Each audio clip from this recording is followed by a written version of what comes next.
Alors, bonjour chers amis, j'espère que vous allez bien. Je vais vous faire écouter ici le début du forum Grand Montana qui a eu lieu à Bruxelles sur l'Alliance des États du Sahel. Et nous allons critiquer et commenter. Vous êtes tous au courant.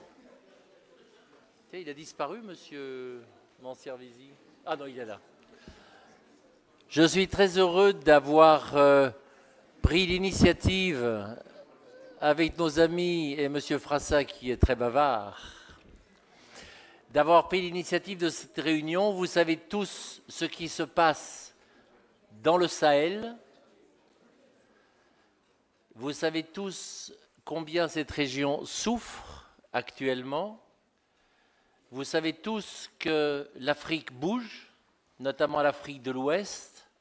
On a peut-être mal géré le post-colonialisme, mais il y a aujourd'hui des choses qui changent, qui bougent. Et je suis heureux d'avoir lu hier un communiqué officiel du secrétaire général des Nations Unies disant que son équipe d'experts qui quittait le Niger allait rejoindre le Burkina Faso et le Mali pour envisager les termes d'une coopération étroite avec, dit le communiqué des Nations Unies, l'Alliance des États du Sahel. Cela veut dire que les Nations Unies reconnaissent l'existence de cette organisation qui a été créée et que nous allons avancer vers le dialogue, vers la parole. Comme je dis souvent, l'ostracisme et le silence, c'est la guerre aujourd'hui. La parole, c'est l'espoir. Et je suis heureux d'accueillir M. Stefano Manservisi, qui a été un des très hauts responsables de la Commission européenne pendant des années, plus de 20 ans, je crois, qui a accepté de présider cette session à laquelle nous avons convié, et nous sommes très heureux d'accueillir ici déjà deux ministres, le ministre du Burkina Faso, M. Traoré, le ministre du Mali, M. Diop. Pour des raisons d'agenda, le ministre du Niger n'a pas pu nous rejoindre, mais il a délégué son ambassadeur qui est ici. Et cette session a pour but d'échanger de manière informelle sur la situation. Alors, moi, en tant qu'observateur, vous savez, je suis suisse. On est très heureux, les Suisses, on vient de prendre le Conseil de l'Europe. Mais je suis très heureux de constater combien les Nations Unies ont une vision à long terme. Parce qu'il faut parler, il faut travailler, il faut coopérer. J'ai certains regrets par rapport à l'Union européenne qui apparaît à certains niveaux de direction un peu sclérosée par rapport à tout ce mouvement. Mais finalement, le plus important, c'est New York. Le plus important sont les Nations Unies, la communauté internationale. Et véritablement, c'est un signe d'avancée vers la paix, vers l'intégration. Parce que ce qu'on veut finalement, c'est la paix.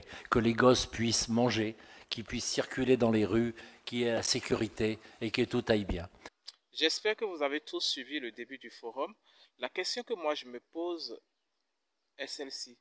Pourquoi ils ne se sont pas déplacés vers le Sahel et ils ont tenu à ce que voilà, ces trois ministres se rendent à Bruxelles, expliquer le projet qui se trouve, qui se cache derrière voilà, la confédération de l'Alliance des États du Sahel. Toujours dans son introduction, il évoque que l'ONU est en train de reconnaître l'Alliance des États du Sahel, l'AES.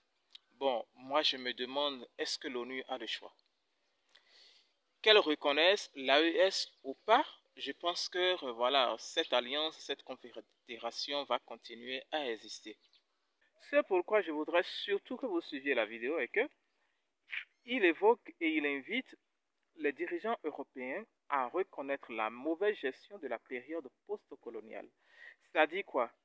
Est-ce qu'après les indépendances, l'Afrique est à même de se prendre en charge sur le plan militaire, monétaire, politique et industriel et culturel?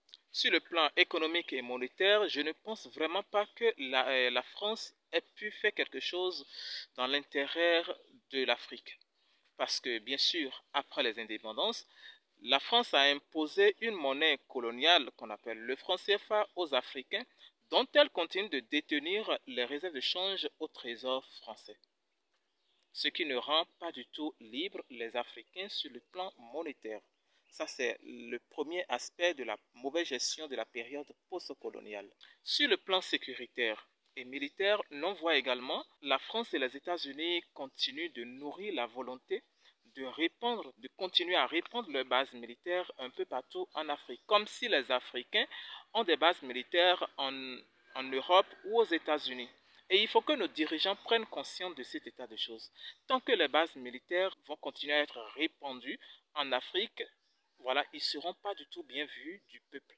Ils ne seront pas du tout bien vus du peuple africain. Sur le plan culturel, on voit clairement que la France n'a pu rien faire pour les États africains pour faire émerger les cultures africaines.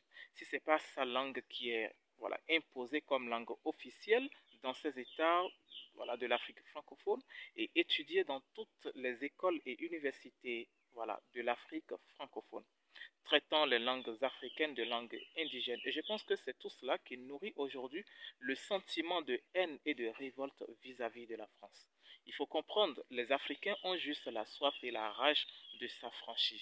Ils devraient plutôt penser à équiper leurs armées et à créer des écoles de guerre qui peuvent rivaliser avec des écoles de guerre européennes ou américaines ou russes, mais au lieu de continuer à accepter des bases militaires dont on ne comprend vraiment pas le fondement.